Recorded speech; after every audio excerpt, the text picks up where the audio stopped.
একটা ছোট্ট গ্রাম, নাম তার নবনগর।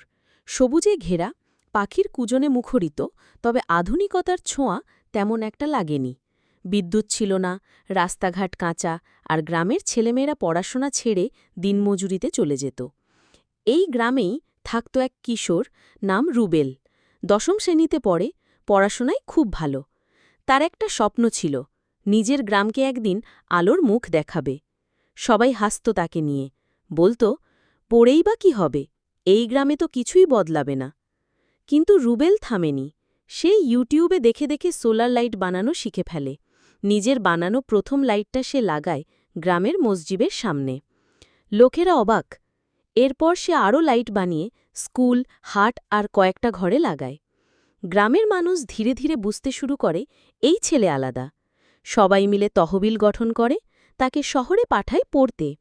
বছর ৩ পর রুবেল ফেরে প্রকৌশলী হয়। এবার সে পুরো গ্রামে বিদ্যুৎ আনে, রাস্তা পাকড়ন শুরু করে, আর একটি টিউশন সেন্টার খোলে, যেন গ্রামের আর কোনো ছেলেমেয়ে স্বপ্ন থেকে সরে না দাঁড়ায়। আজ নবনগর একটা মডেল গ্রাম।